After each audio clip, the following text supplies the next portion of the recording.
네, 네, 반갑습니다. 이제 바로 지난 시간에 이제 제가 느낌에 대한 이야기를 하면서 내가 어떻게 느끼느냐에 따라서 내가 앞으로 무엇을 느끼고 살아가게 될지가 이제 결정된다라고 하는 이제 인과 업보의 차원에서 이제 방편의 이야기들을 좀 하고 있었습니다.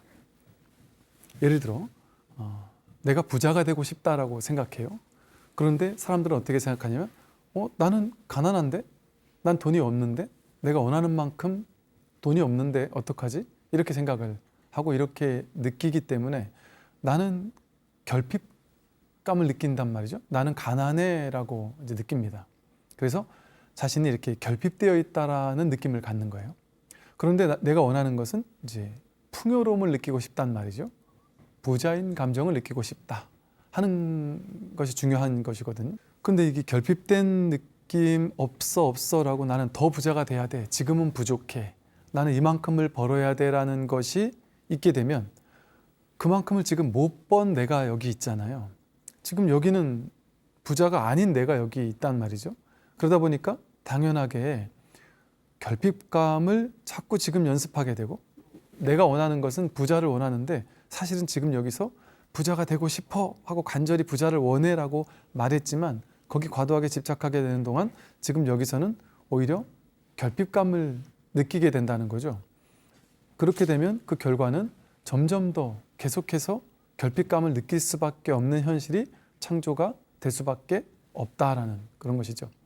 이 수온처럼 느낌이라는 것처럼 상온이라고 해서 생각도 마찬가지입니다. 내가 생각을 어떤 생각을 하느냐에 따라서 내가 생각하는 것대로 미래가 펼쳐지겠죠. 좋은 생각을 많이 하면 좋은 미래가 펼쳐진다. 나쁜 생각을 많이 하면 나쁜 미래가 펼쳐진다. 그러나 좋은 생각이나 나쁜 생각이라는 집착 없이 무심하게 되었을 때 열반이 펼쳐진다. 이제 이런 이제 말이 있는데요. 당연히 우리가 내가 어떤 생각을 평소에 많이 하고 사는지 그게 내 미래가 무엇을 가져다 줄지를 결정할 겁니다. 예를 들어 나는 깨달음에 대한 생각이 너무 많다 하면 그 사람은 깨달음에 발심을 했기 때문에 온통 깨달음의 생각이 있기 때문에 깨달음에 가까이 가고자 하는 현실이 벌어지겠죠.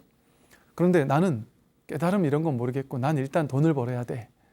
여기에 이제 돈에 대한 생각을 늘 하는 사람은 항상 그 돈에 대한 어떤 결과가 일어나겠죠.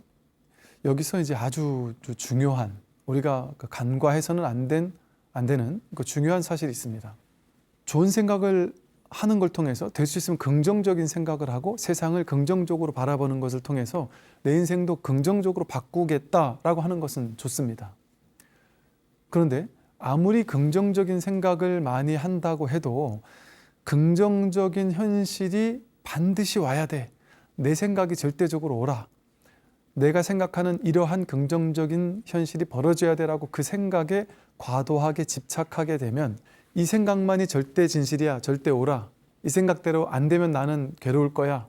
이 생각대로 돼야만 해라고 집착을 크게 하면 할수록 그 생각에 대해서 집착하게 됩니다. 내가 하는 그 생각이 정말 옳다라고 고집하게 되는 것이죠. 그런데 진실은 생각은 그저 아무리 옳은 생각도 아무리 틀린 생각도 생각은 그저 왔다 가는 것일 뿐이거든요. 제가 상온무아를 설명할 때 말씀을 드렸죠. 생각은 그저 왔다 가는 것일 뿐이라서 실제적인 내 거 너 거가 없는데도 불구하고 우리는 그렇게 돼야 된다고 과도하게 고집하는 것을 통해서 생각이 오히려 우리에게 괴로움을 가져다 줍니다. 왜? 내 생각대로 안 됐을 때 당연히 괴롭겠죠. 그래서 이 상온을 쓸 때 상온을 통해서 행복한 삶을 만들어내고 싶다라고 할 때 중요한 것은 좋은 생각, 긍정적인 생각을 하는 것을 통해서 긍정적인 미래를 만들어내고 뭔가 나는 더 큰 성공을 원해. 그 마음 먹는 건 좋습니다. 그렇게 생각하는 건 좋습니다.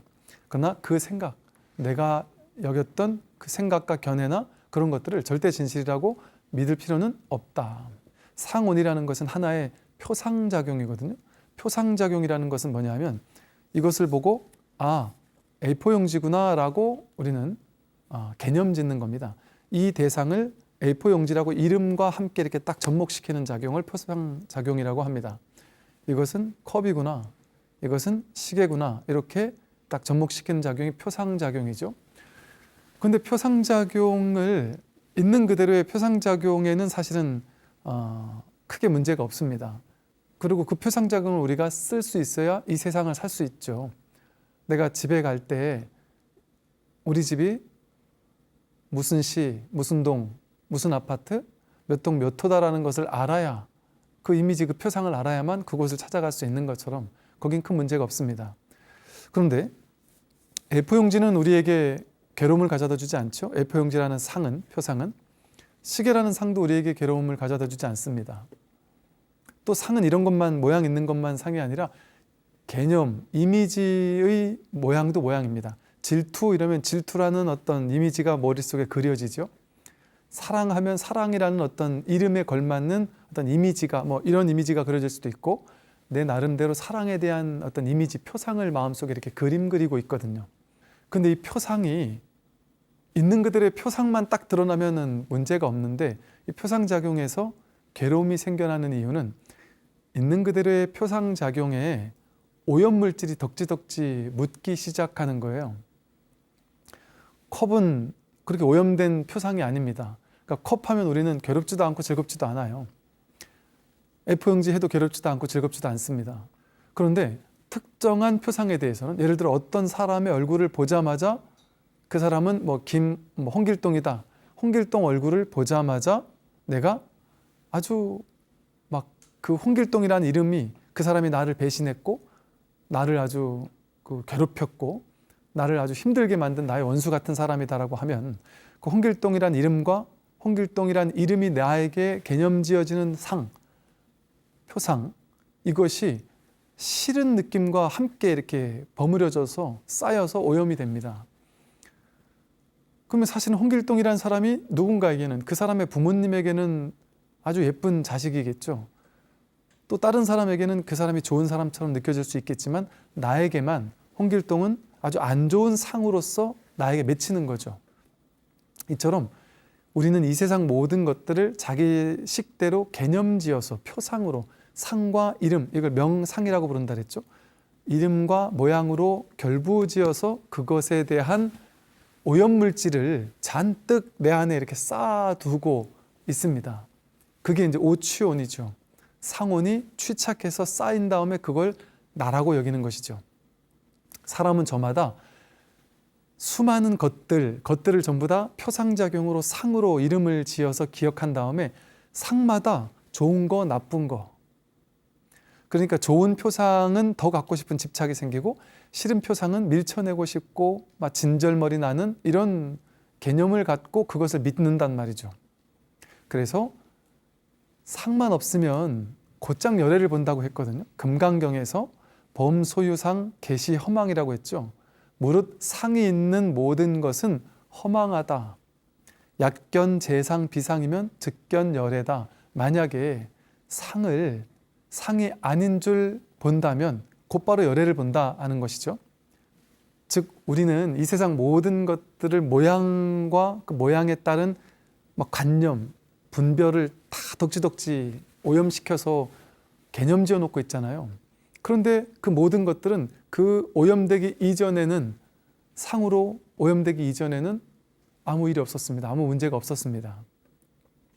내가 너무 좋아서 더 집착해서 더 갖고 싶은 대상, 모양, 표상들, 지금 내 생각에는 갖지 않으면 안 되라고 생각하지만 그것은 본래부터 내가 가지려고 집착하고 취했던 상은 아니었던 거죠.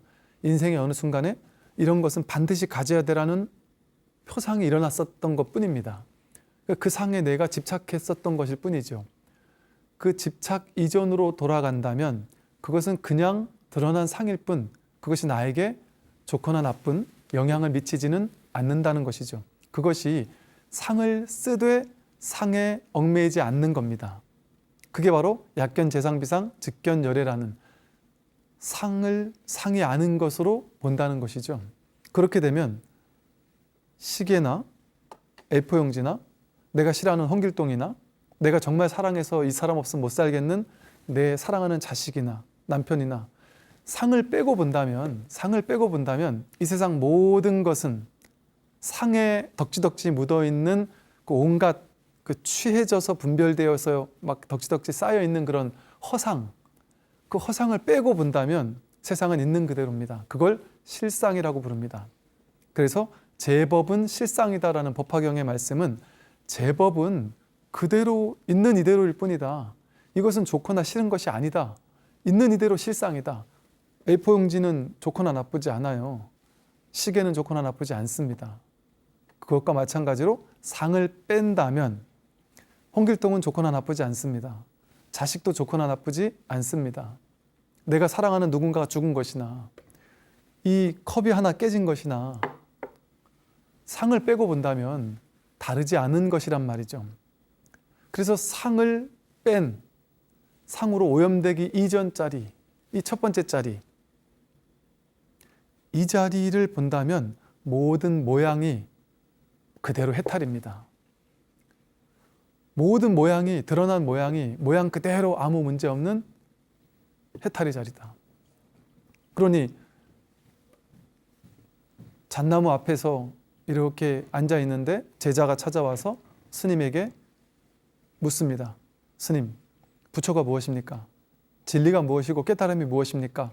했더니 마침 스님 앞에, 눈앞에 잣나무가 있단 말이죠. 뜰 앞에 잣나무다. 그렇게 상을 드러내 보이지만 상을 보이는 것이 아닌 거죠. 이처럼 모든 상은요, 허상입니다. 그렇기 때문에 우리가 꿈을 꾸는 걸 통해서 좋은 생각을 하는 걸 통해서 좋은 미래를 창조하는 건 좋습니다. 그 좋은 미래를 창조하고 긍정적인 생각을 많이 하고 사시는 것 좋습니다. 그런데 더 좋은 것은 이 생각은 허상이기 때문에, 모든 상은 허망한 것이기 때문에 긍정적인 생각을 해서 긍정적인 삶을 불러오는 것도 좋지만 그건 두 번째에 좋은 거예요. 진짜 좋은 게 아니란 말이죠. 그것보다 더 좋은 것은 어떤 상에도 취하지 않는 것, 어떤 생각에도 과도하게 집착하지 않는 겁니다. 그래서 집착하지 않게 되면 어떤 일이 벌어질까요? 어떤 미래든 펼쳐지겠죠. 그러나 내가 이 미래는 좋고 저 미래는 싫어라는 생각을 하지 않았기 때문에 어떤 미래가 와도 괜찮습니다. 어떤 미래가 와도 그것이 나를 괴롭히지 않게 되는 것이죠. 즉 생각의 허망함에서 벗어나게 됩니다. 상에서 노연하게 되죠. 이처럼 우리가 생각을 통해 긍정적인 생각을 많이 하면 긍정적인 미래가 펼쳐지고 부정적인 생각을 하면 부정적인 미래가 펼쳐지겠지만 그 생각을 하되 함이 없이 한다면, 집착 없이 생각을 그저 쓰기만 한다면 상을 다 써먹으면서도 그 결과로 좋고 나쁘고가 왔다 갔다 만들어지는, 거기에 휘둘리는 그런 미래가 펼쳐지지는 않게 된다. 또 이제 세 번째 보면 수상행인데요. 행운인데, 행운은 이제 보통은 사실은 수온, 상운과 시곤을 제외한 수많은 마음작용을 통틀어서 행운이라고 합니다. 근데 그 가운데 이제 가장 유력한, 또 가장 어떤 대표적인 것을 이제 의지작용을 행운이라고 불러요. 이 의지작용이 뭐냐면 수온과 상온, 느낌과 생각을 기반으로 해서 최종적으로 내가 이렇게 해야지, 저렇게 해야지, 이 인생을 살아야지, 저렇게 행동해야지 하고 행동의 원동력이 되는, 업의 원동력이 되는 어떤 의지작용을 이제 행온이라고 해요. 간절히 원하면 이루어진다라고 연금술사라는 책이 인기를 끌었다 그랬잖아요. 근데 거기서 간절히 원하면 이루어진다라고 해서 사람들을 열광하게 했는데, 간절히 원한다라는 마음이 바로 이 행운입니다. 쉽게 말하면 행운은 행동에 옮기는 마음이잖아요. 그러니까 내가 행운으로서 간절히 원하면 행동으로 옮기는 마음이니까 행동으로 옮긴 거에 대한 과보가 일어나겠죠. 행운이 바로 업행이니까 업을 지으면 업에 대한 과보가 일어납니다. 업보가 일어납니다. 그러니까 당연히 선업을 지으면 선의 과보가 일어나죠. 악업을 지으면 악의 과보가 일어납니다. 신구의 삼업이라고 해서 몸으로 좋은 행동을 하고 입으로 좋은 말을 하고 생각으로 좋은 생각을 한다면 내 인생은 그 업의 과보, 업보로서 보가 끌어당겨진다는 거예요. 근데 이 불교의 업보라는 것은 내가 지금 어떤 행위를 하느냐에 따라서 너의 미래 결과가 따라오는 것이니까 지금 착한 행동을 하도록 하십시오라고 하는 것이죠. 불교에서는 쉽게 말해 전공법으로 착한 행동을 해야 좋은 결과가 옵니다. 그러니까 지금 착한 행동을 하세요. 이런 말은 사람들이 지금 내가 자꾸 착한 행동을 해야 되잖아요.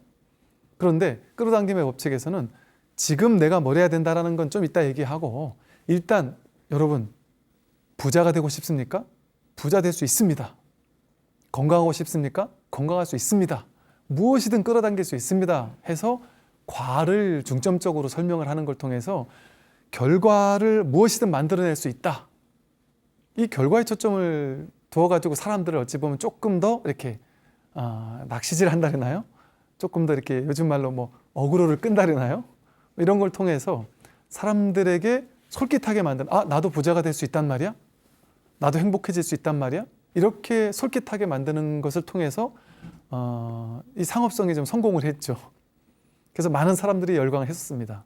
근데 그 얘기는 사실은 부처님 가르침에 이미 다 있었던 것이고, 중요한 건 그럼 부자가 되려면 어떻게 행동해야 되느냐라는, 어떻게 행동할지 실천이 더 중요하잖아요. 장밋빛 미래만 아름답게 그려놓고 현실이 어떻게 되는지는 놔둔다면 그건 더 중요하지 않은 것이겠죠. 부처님의 가르침은 지금 내가 어떤 행위를 하느냐에 따라서 미래가 결정된다라는 것을 하는 게 이제 불교에서 말하는 업보의 가르침입니다. 그런데 이 행원에서 아까 상원에서 말한 것과 비슷하게 행원도 아주 중요한 이제 점이 있어요. 아까 말한 것처럼 간절히 원하면 이루어집니다. 간절히 원하면 이루어집니다. 그런데 이 간절히 원하면 이루어진다라는 말에는 이것도 이제 나름 이제 시선을 끌기 위해서 짧은 말로 이렇게 강렬한 어필을 해야 되니까 간절히 원하면 이루어진다. 여기 딱 끝냈지만 간절히 원하기만 한다고 이루어지는 게 아니에요. 집착 없이 간절히 원하면 이루어질 확률이 훨씬 높습니다. 이게 이제 사실은 맞는 말이죠. 집착 없이 간절히 원하면 이루어질 확률이 훨씬 높아집니다. 그런데 과도하게 집착하면서 원하잖아요. 즉 간절히 원하는 것이 너무 심해져서 A라는 좋은 회사 취직하고 싶어요. 어떤 자격증을 따고 싶어요. 진급을 하고 싶어요. 하고 내가 원하는 건 좋은데, 간절히 원하는 건 좋은데 거기에 대한 원함이 너무 과도해져서 그게 집착이 돼버려서 간절하게 원하잖아요. 집착하는 마음으로 간절히 원하면 거꾸로 안 이루어집니다. 집착하면서 간절히 원하면 그 일을 이루지 못합니다. 왜 그럴까요? 집착이 크면 클수록 어떤 일이 벌어지냐면, 집착한다라는 원인에 따라서 과도하게 집착하면 이 집착하는 게 안 이루어지면 어쩌지 하는 두려움도 같이 커집니다. 간절히 원하는 마음도 커지지만 이걸 이루지 못하면 어쩌지 하는 두려움도 같이 커진단 말이죠. 그러면 우리 내면이 쪼개져요. 하나는 간절히 원하는데 하나는 두려워해요. 안 되면 어쩌지 하고 두려워하는 마음이 강렬하게 커져서 내 마음을 이렇게 지배하고 있습니다. 지금 내 마음의 의지를 가장 지배하고 있는 마음이 무엇이냐를 바라본다면 순수하게 원하는 마음이기만 하다면 그것이 이루어질 확률이 높다. 그러나 그 이면에 집착이 심해져서 안 되면 어쩌지 하는 두려움을 안고 원하고 있다? 그러면 오히려 이루어지지 않게 된단 말이죠. 왜? 두려운 마음이 크니까 지금 내가 연습하는 마음이 미래에도 계속 반복됩니다. 그게 인과응보의 법칙이고 끌어당김의 법칙입니다. 지금 내가 두려워하는 것을 연습하면 그 두려워하는 현실이 미래에 펼쳐집니다. 그래서 이런 말이 있어요. 내가 과도하게 두려워하는 것은 두려워하는 현실을 끌어당긴다. 두려워하는 현실을 불러온다는 거죠. 마음 공부를 해서 지혜로워지지 않습니까? 그러면 가장 먼저 바뀌는 것이 두려움이 사라집니다. 그게 이제 마음 공부의 효능이라고 할 수 있어요. 혜택이라고 할 수 있어요. 가장 먼저 두려움이 사라집니다. 늙고 병들고 심지어 죽는 것에 대한 두려움이 사라집니다. 미래에 대한 막연한 두려움, 이런 것들이 사라집니다. 많은 사람들과 대화를 나눠보면요, 대부분의 사람들은 생각이 만들어낸 막연한 두려움, 미래에 이런 일이 벌어지면 어쩌지 하는 두려움, 저런 일이 벌어지면 어쩌지 하는 두려움, 회사에서 나중에 실패하면 어쩌지 하는 두려움. 저 사람들이 나에게 실망하면 어쩌지? 심지어 그날 너무 잘해서 칭찬받고 나서도 너무 잘 나가도 두려워해요. 이게 사라지면 어쩌지? 저 사람들이 나중에 다시 나를 미워하면 어쩌지? TV 연예인들은 더 심하겠죠? 연예인들 같으면 이 사랑을 받다가 나중에 이게 실망으로 돌아오면 어쩌지? 요즘에 연예인들이 10년, 20년 전에 학폭했던 것들이 문제가 돼가지고 얼마나 많은 연예인들이 지금 두려움에 떨고 있을까요? 사람이 완전히 모든 사람에게 다 행복만 주고 산 사람은 잘 없잖아요. 얼마나 두려움에 떨까요? 근데 두려움에 떠는 마음은 일어날 수 있겠지만 중요한 점은 뭐냐면 그 생각이 나를 지배하도록 해서는 안 된다. 그건 그냥 왔다 가는 생각일 뿐이에요. 그 생각을 믿기 시작하면 그 생각 때문에 점점 더 두려워집니다. 어떤 분이 그러시대요. 어떤 일 때문에 서울까지 좀 왔다 갔다 해야 될 일이, 부산에서 서울까지 왔다 갔다 해야 될 일이 생겼는데 어떻게 그 먼 거리를 왔다 갔다 이렇게 계속 하느냐, 너무 힘들다. 그래서 막 스트레스가 있다는 거죠.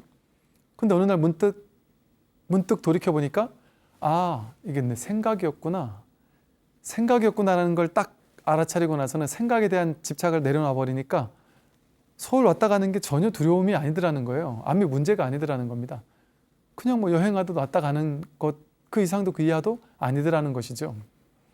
항상 우리는 이 생각이 만들어낸 거대한 환상, 그것을 믿기 때문에 두려움이 생겨납니다. 그러니까 사실은 그 두려움은 허상이에요. 우리가 마음을 쓸 때 제일 중요한 것은요, 집착 없이 간절히 원하면 된다. 그것이 금강경에서 말한 응무소주 이생기심이죠. 응당이 머무는 바 없이 마음을 내라, 집착하는 바 없이 마음을 내라 하는 이야기입니다. 인도의 고전이죠. 바가와드 기타라는 데 보면 카르마 요가라는 아주 그 감동적인 그 대목이 나옵니다. 그것도 이 응무소주 이생기심과 다르지 않은 이야기예요. 즉 깨달음을 얻는 하나의 길이 있는데 카르마 요가다는 거예요. 업을 짓는 길이라는 겁니다. 쉽게 말하면 즉 행위의 길이라는 거예요. 우리는 행위를 통해 깨달음에 이를 수 있다라는 얘기를 하고 있더라는 거죠. 어떻게 행위를 통해 깨달음에 이를 수 있을까요? 행위를 마음 내는 게 있을 때 그것을 행위로 옮겨라는 거죠. 무엇이든 행위로 옮겨라. 내가 부여받은 명함, 내가 부여받은 삶의 역할, 내 직장, 내 직업, 내가 해야 할 일, 부모라면 자식을 키우는 일, 엄마라면 집안일하고 아이를 키우는 일, 남편이라면 열심히 돈을 벌어오는 일, 자식이라면 공부하는 일, 무엇이든 좋다. 너에게 지금 부여된 일을 최선을 다해 하는 걸 통해 깨달음에 이를 수 있다는 겁니다. 어떻게 이룰 수 있느냐? 그 일을 하되 그 일에 과도하게 집착하지 않는 것을 통해서, 순수하게 그 일을 하는 것을, 오로지 지금 이 순간 그 일을 하는 것을 통해서, 그 일에 잘 될까 못 될까, 잘 되면 좋은데 못 되면 어쩌지 하는 두려운 마음, 생각, 분별, 망상을 덕지덕지 입히지 않은 채 순수하게 내 눈앞에 펼쳐져 있는 이 일을 그저 생각과 분별에 오염 없이 그냥 하는 것, 행위하는 것을 통해서 깨달음에 이를 수 있다는 거죠. 제가 대학 다닐 때요, 어떤 이제 불교 단체에서 그 스님께서 이제 공부의 주제를 내주면서 일주일 동안 이 주제를 가지고 한번 마음 공부를 해봐라 한 적이 있었어요. 불교 단체에서요. 그 주제가 뭐였느냐 하면 저질러라, 표현이 성불의 지름길이다, 이제 이런 말씀을 하셨어요. 저질러서 무엇이든 행동에 옮기라는 거예요. 저질러서 행동하는 것이 바로 성불의 지름길이기 때문에. 처음에는 그 말이 이해되지가 않았습니다. 일주일 동안 그 말을 이렇게 화두처럼 곱씹으면서 있었죠. 보니까 저질러라는 말이, 우리는 뭔가를 행동에 옮기고 싶지만 생각이 야 그거 했다 욕먹지 않을까? 생각이 가로막는단 말이에요. 생각이라는 필터로 자꾸 가로막아서 하고 싶어도 못하는 일들이 너무 많습니다. 그게 업이라는 필터로 자꾸 걸러서 보기 때문에. 그런데 순수하게 한 생각 일어나면 그걸 행동으로 옮겨봐라는 것이죠. 그걸 통해서 내가 얼마만큼 생각이라는 것을 통해서 걸러서만 세상을 바라봤구나. 하고 싶지만 남들에게 욕먹을까 봐 못하고, 남들이 나를 어떻게 볼까 싶어서 못하고, 이런 일들이 얼마나 많습니까? 진짜 도인은 어떻다 그래요? 순수하고 어린애 같다 그러죠. 화날 때 화를 버럭 낸다 그러죠. 그러나 또 뒤끝이 없죠. 내가 화내면 남들이 날 어떻게 볼까? 이런 고정관념이 없단 말이죠. 그 주제를 바꿔서 일주일 뒤에 이제 우리 도반들이 모였어요. 근데 그 도반 중에 한 명이 여자아이였는데요. 삭발을 하고 나타났습니다. 그래서 다들 깜짝 놀래가지고 물어봤더니 저질러라, 표현이 성불의 지름길이다 라고 해서 나는 막연하게 출가에 대한 어떤 마음도 있었고 삭발하면 어떨까에 대한 마음도 있었고 삭발을 하는 걸 통해서 내가 외모에 대해서 막 치장하고 하는 이런 것에 대해서 좀 노연해보고 싶은 마음도 있었지만 두려워서 삭발하면 남들이 날 어떻게 볼까? 여자가 삭발하면 손가락질 당하지 않을까? 또 삭발하면 머리가 안 이쁘지 않을까? 이런 온갖 이런 생각들 때문에 출가는 막 고사하고 출가도 하고 싶으나 같은 이유로 못했지만 삭발조차 못하고 있었다. 그런데 그래 내가 부처님 마음 공부하는 사람인데 마음 공부가 더 중요하지. 내가 생각으로 하고 싶지만 못했던 것을 지금 이때 아니면 언제 해보겠나 하고 삭발을 하고 여대생이 삭발하고 나타났단 말이죠. 멋있더라고요. 야, 저렇게 생각을 옮길 수가 있구나. 모르긴 해도 그러고 나서 한 1, 2년 있다간가요? 대학교 4학년 때 제가 좋아하는 선배가 어느 날 갑자기 제 자취방 문을 두들겨요. 문을 열었더니 이 선배가 어느 날 갑자기 학교를 안 나오기 시작했어요. 그러다 몇 달 있다가 제 방으로 찾아온 겁니다. 그 보니까 머리를 삭발하고 나타났어요. 그동안 어디서 뭐 하셨느냐 했더니 사실 이런저런 고민도 많았고 삶에 대한 고민을 많이 하다가 최종 결론을 내리고 내일 입산 출가한다. 그러고 찾아왔습니다. 그래서 이제 저보고 하룻밤 재워달라. 여기 인근에 있는 절이니까 채워달라. 그래서 재워드리고 그 선배랑 그 다음날 아침에 그 절을 제가 이제 같이 델타 주느라고 같이 버스 타고 갔습니다.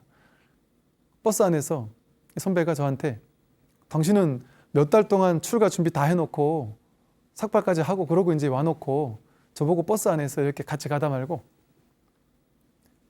같이 가자 그러더라고요. 그래서 같이 가고 있잖아요. 그랬더니 그게 아니라 절에 같이 가자. 너도 어차피 출가할 마음 있잖아. 출가는 재면 안 돼. 계산하면 안 돼. 마음 났을 때 바로 해야 돼. 그 얘기를 하더라고요. 속마음은 아이씨 선배 말이지. 자기는 계획 다 하고 준비 다 하고 뒷정리 다 해놓고 와놓고 부모님한테도 얘기하고 나보고는 지금 막 바로 가자고 하냐 그랬는데 저도 모르게 그 1, 2년 전에 마음 공부는 이렇게 하는 거다. 재고 계산하고 따지면 안 된다. 그게 제 안에 언제나 있었던 터라 문득 그 자리에서 뭐 5분도 안 됐죠. 그냥 선배 같이 갑시다. 그래가지고 그때가 대학교 2학년 때였네요. 예. 그 선배 따라서 같이 가서 그 스님 만나서 출가하겠습니다. 둘이 같이 들어갔다니까 졸지에. 나중에 이제 이 얘기를 들으시고서는 그 스님께서 저만 불러가지고 너 연애해 봤냐? 안 해봤습니다. 너 뭐 하고 싶었었냐? 대학 간에 뭘 제일 하고 싶었었냐? 뭐 이것도 하고 저것도 하고 싶었습니다. 해봤느냐? 아직 요거는 못 해봤고 요건 해봤습니다. 뭐 이렇게 얘기를 몇몇 마디 얘기를 했더니 스님께서 너는 대학교 생활 열심히 하고 싶은 건데 다 해봐라. 연애도 해보고 하고 싶은 다 해보고 그러고 나서 대학교 졸업할 때쯤 다시 오면 내가 그때 받아주겠다. 이런 말씀을 하셔서 하여간 뭐 어쩌고저쩌고 그러다가 내려왔습니다. 그러다가 이제 똑같이 이제 2년 있다가 대학교 4학년 때 이제 출가를 다시 하게 되었었죠. 그것처럼 이렇게 이 카르마 요가라는 것도 그거거든요. 응무소주 이생기심이라는 게 그겁니다. 마음 날 때 계산하고 재고 따질 필요가 없다라는 것이죠. 과도하게 집착할 필요가 없다는 겁니다. 그래서 이런 말을 합니다. 집착하지 않고 다만 선호해라. 이런 말을 해요. 집착하지 않고 다만 선호한다. 집착하지 않는다고 해서 선호하는 것도 없는 건 아니에요. 자기 생각이 없는 건 아닙니다. 짜장면 집에 가서 짜장 먹을래, 짬뽕 먹을래 하면 집착하면 난 절대 짜장 아니면 안 먹습니다 하면 짜장면이 없으면 괴롭겠죠? 그런데 저는 짜장을 선호합니다 해서 선택하게 된다면 짜장을 먹지만 짜장이 안 되면 짬뽕을 먹어도 괜찮은 겁니다. 선호하면 결과에 따라 괴로움이 없단 말이죠. 나는 돈을 벌었으면 좋겠어. 지금보다 더 건강했으면 좋겠어. 나는 더 성공했으면 좋겠어. 무엇이든 선호하란 말이죠. 무엇이든 결정하고 그것을 최선을 다해서 저질러서 노력하라는 것이죠. 불교는 그런 것들을 하지 말라고 하는 소극적인 종교가 아닙니다. 돈도 벌지 말고 일도 열심히 하지 말고 그냥 아무것도 공하니까 허무하게 허무주의에 빠져 있으라는 얘기가 결코 아닙니다. 무엇이든 저질러서 분별하지 말고 그냥 저질러서 행하라는 거예요. 집착 없이 마음을 내라는 겁니다. 그랬을 때 더 강력하게 마음을 낼 수 있고요. 집착 없이 마음을 낼 수 있습니다. 내가 반드시 이걸 해내고 말겠어. 근데 결과는 상관없어. 돼도 좋고 안 돼도 좋아. 안 되면 다른 거 하면 되지. 그런 마음으로 저지르면 집착이 없기 때문에 그 일을 더 잘하게 돼요. 그런데 집착을 가지고 그 일을 하면 안 돼요. 안 됩니다. 잘해야 된다라는 두려움 때문에 오히려 그 일을 망치기 쉬워요. 오디션 프로그램 같은 거 보면 잘하는 사람이 잘한다 하고 더 좋은 성적을 받고 나면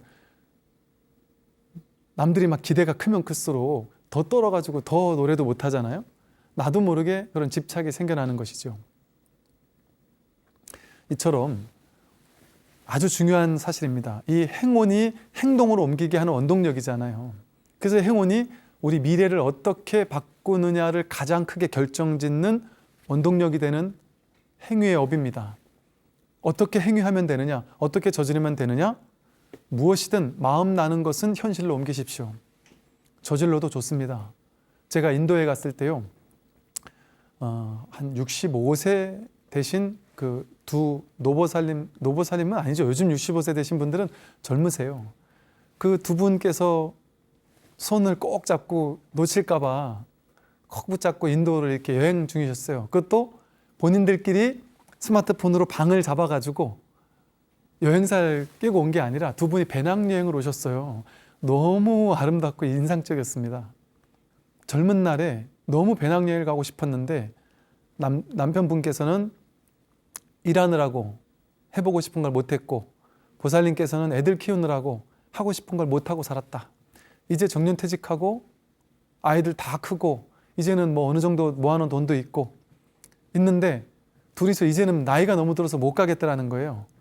그 생각을 믿으면서 나는 나이가 많아서 우리는 이제는 배낭여행 못 가라는 생각을 믿으면서 5년을 살았는데 문득 왜 나이가 많아? 65세가 뭐가 나이가 많아? 지금 왜 못 가지? 갈 수 있어. 가보자 하고 두 분이 의기투합해서 오셨다는 겁니다. 제가 아는 신도님 중에 71세 되신 거사님께서도 마찬가지셨어요. 어느 날 책을 보다가 아프리카 관련된 책을 보시다가 문득 보살님한테 한 달만 휴가를 달라.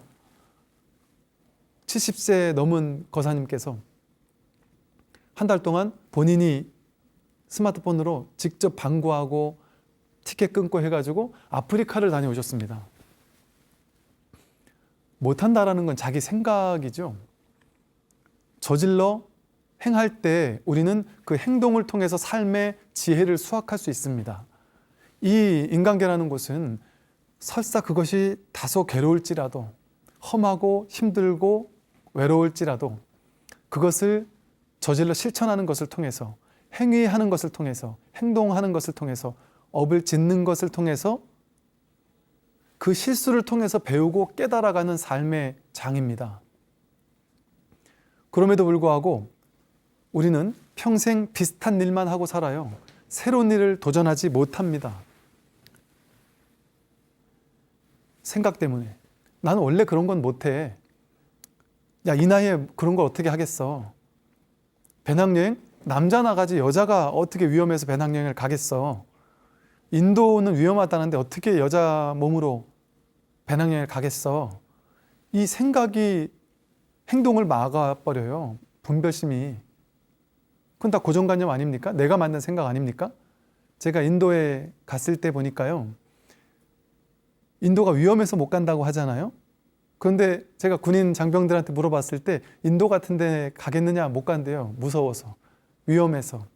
근데 인도 가보면 한 70% 여행 온 사람들의 혼자 배낭여행 온 사람들의 70%가 여자분들이세요. 오히려.